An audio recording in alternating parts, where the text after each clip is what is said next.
Hi, and welcome back to my YouTube channel. It's a cold day here in Adelaide on a Sunday afternoon.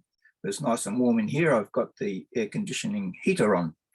I just thought I'd talk today. I alluded to this in my last video, I think, about my record collecting activities, which over the years I've done by default in many ways. When I was a teenager and still at high school, I think, and that was back in the 60s. And pop music was coming in. It was in the pre-Beatles era, and the Beatles came in 1964, I guess, or 63. And just before that, when I was at high school, we were into all the pop music, mainly from America, and some British songs as well. There always seemed to be all these Bobbies: Bobby Rydell, Bobby Darin, Bobby Vinton, and all those sort of people around. But then later on, of course, they all got replaced, and Elvis, of course, and lots of others like Dion and the Belmonts, and we had Roy Orbison and Gene Pitney, and then the Beatles came in and took over, and I sort of embraced that bandwagon as well. However, the first record that I ever bought, and there's some similarities in between, people are now coming back to vinyl, much in the same way as people that buy film cameras from me, and a lot of young people are getting back into film cameras as against digital cameras. And there seems to be a market out there and a growing interest in getting back into vinyl. And you can actually buy new vinyl records these days, remakes of the old ones. But I've got heaps of the old ones here. And how I collected them before I got into photography, and the very first 245 records I had were He's a Rebel by the Crystals, and I've Been Everywhere by Lucky Star, and I still have them. I've got a whole heap of 45 records and 78s and 10-inch LPs and Reader's Digest sets, the whole works. But at one stage, I got rid of a lot of my records. When my wife and I became Christians, we were getting right into gospel music, and I thought all this collection needs to go. So a lot of it went and got sold and pensioned off. And I gave away a lot of my 45s to a friend's kids who were into that sort of music back then, many years ago. And I regretted it afterwards because it was a huge collection. But some years later, I bumped into him in a supermarket, and he said, "Oh, those records you gave me, I've still got them." He said, "The kids don't listen to them anymore. Do you want them back?" So I got my collection back, and I've still got most of it here.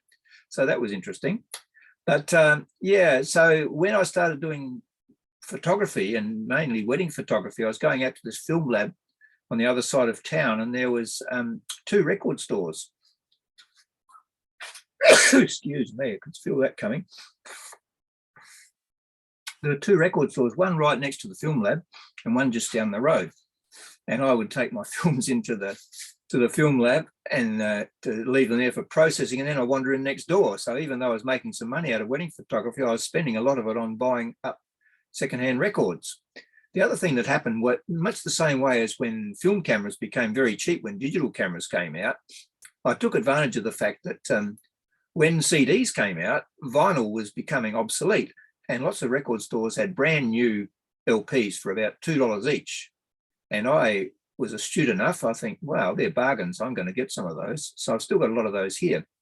And consequently, a lot of the records that I've got here have hardly ever been played. Some of the covers are a bit tattered now, but I've started to sell a few locally in Australia on the internet on what we call Gumtree, which is, I think eBay actually owns it, I'm not sure. I don't go onto eBay, but I just sell it locally on Gumtree. And so I started doing that. So I started looking into all the different channels about all these people that have got all their record collecting YouTube channels, and I've been watching some of those, and they're quite interesting. And they tell you all the ways of packaging them up and how to sell them and how to get them and the whole works. And I find that interesting. And I've gone out and bought a few plastic record covers and some inner sleeves and all that sort of stuff, just to protect the records that I'm selling. I'm going to show you a few that I've got here, and maybe you might want to make some comments afterwards about whether you collect records or whether you're still into them, or what do you think about the idea of selling them and reselling them. You got any clues that you can give me? I sold some yesterday to a young guy, and they were mint condition classical 45s, and he was very excited about those. But in talking to him, I found out he was into country music. And he asked me if, and we were talking about tape recordings, because I've got heaps of tape recordings here too. I used to tape things on reel-to-reel tapes and cassette recorders and whatever. And he asked me if I had any pre-recorded Australian country tapes. And I said, well, no, but then I thought, well, I've got this whole collection that I inherited at one stage from, well, a friend of mine at a garage sale picked up a whole stereo system and all these tapes and everything that went with it, and a reel-to-reel tape recorder and whatever. And the gentleman who must have owned it, he was very much an enthusiast, and he actually recorded heaps of music from off the TV. And one of the shows that he recorded was Reg Lindsay's Country and Western Hour, which was a top country show. It was filmed here in Adelaide, actually. And I actually went to be a guest one night and sat there in the audience or up on the stage while they performed around us. And that was quite exciting. So I told him about that, and he was very excited, because he said, oh, I'd be interested in that, because it's all the original people that used to appear on that show. Some of them went on to be quite famous and do pretty well for themselves, and others, unless you hear their names and hear their voices again when you hear these tapes, you know, you would have forgotten about them. But then you realise who they were, and you think, oh yeah, I remember that person, and they were pretty good. And you just wonder what happens to people, don't you? Anyway, without further ado, I'll just run through a few I've got here. Susie Quatro. I was never a great fan of Susie Quatro when she was in her heyday. I was still into more other music. But she was a classic rocker, Can the Can, 48, Crash, Devil Gate Drive, all those things. That's a beautiful condition record. And, you know, I don't think it's been hardly played. That's one of the ones that I've going to be putting up for sale. Homegrown, the Deltons.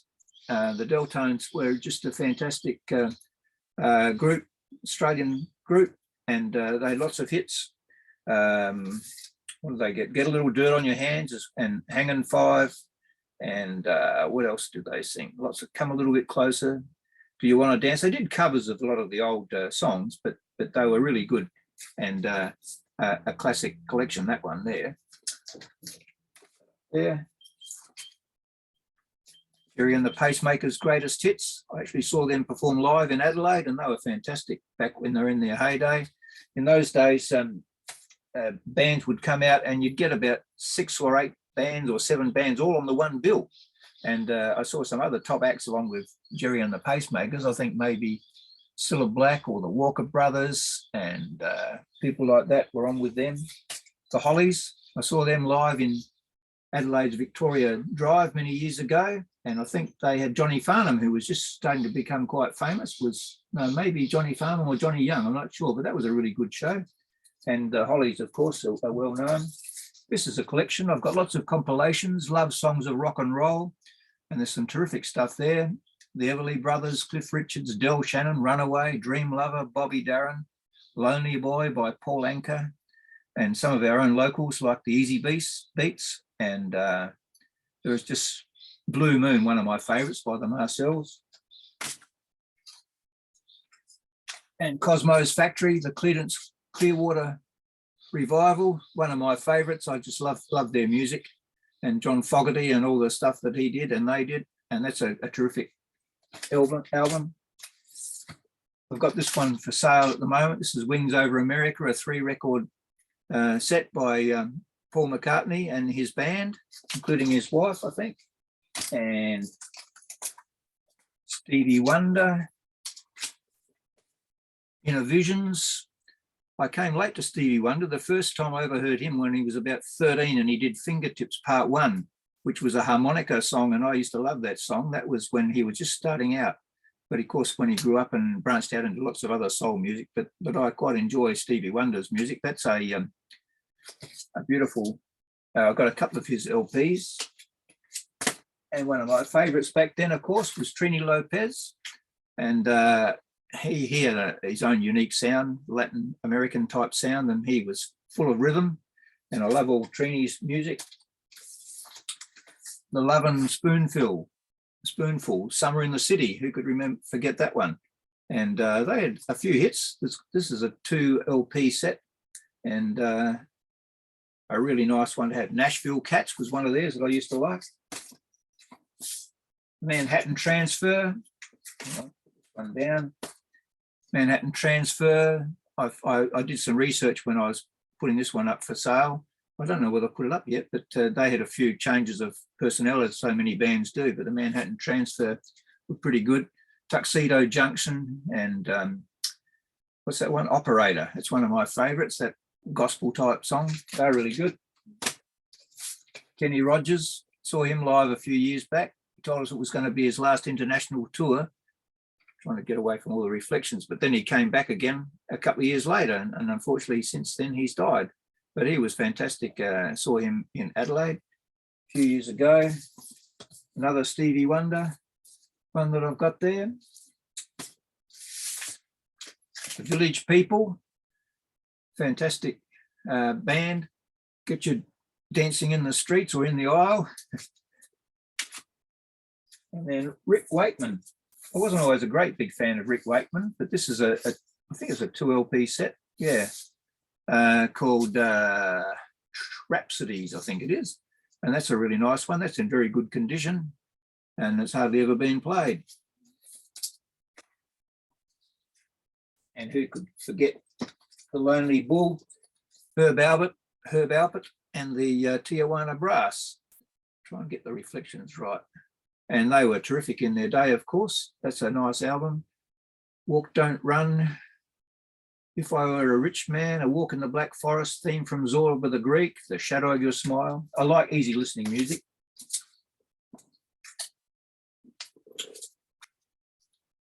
Go back here with this one. Whitney Houston. I was never a great fan of hers, but they tell me this one sells quite well, and there's some nice music on that, and that's in just about mint condition with Whitney. I used to love Manfred Mann, Do Diddy, Dum Diddy Do, and 54321. There's some great songs on this one, and one of my favourite bands. They used to have all these shows on TV of a Friday night with all these different bands appearing on them. This one here is the songs of the protest era. Back in the day, we had things like West of the Wall and The Eve of Destruction. These are all the songs of the protest era. See if I can find some of the titles on here.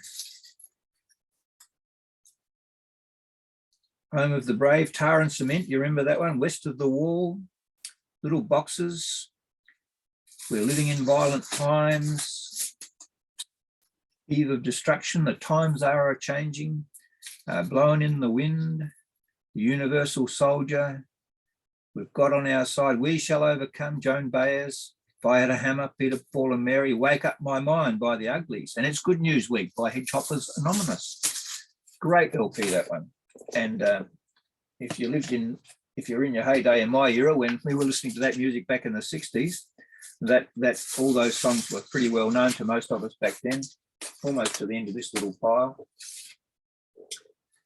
Streisand, A Star Is Born, Chris Christopherson and Barbara Streisand. I saw Chris Christopherson when he came out here with Johnny Cash a few years ago, and he was fantastic. And that's a really great LP. The music, and of course I've done a remake of that now. Dusty Springfield, I saw her live in Adelaide, and she was sensational. That was right at the start of her career back then, with Gene Pitney and Brian Paul and the Tremolos, and all sorts of other people were appearing on that show. And that was fantastic when I went and saw her. And then we had, and also this person here, unfortunately died a few years ago, Cilla Black, saw her in Adelaide, and she was terrific. We all loved her. And that'll probably do for the moment. Got lots more, but I was just going to sort of whet your appetite for some of the stuff that I might be selling. So if you're in Australia or Adelaide, you might want to contact me. I don't know that I'll be sending any overseas, but I'm progressively going to be putting them up on Australia's Gumtree, and I'm based in Adelaide.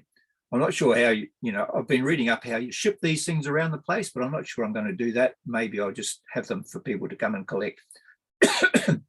Anyway, that's just a little bit of a look into my record collection, and I've got heaps of cassette tapes and even 78s, and I'm looking at getting another reel-to-reel tape recorder, which I used to have some of those in the past, to start diving into some of my reel-to-reel tapes, because I've got a huge collection of those as well. So thanks for watching. I hope you find that's interesting. It might have piqued your interest. It might have given you something to think about, or maybe you want to make some comments. I'd love to hear from you if you're into records and what your favorite records are, all that sort of thing. So thanks for watching, and I'll see you next time. Let's turn this off now.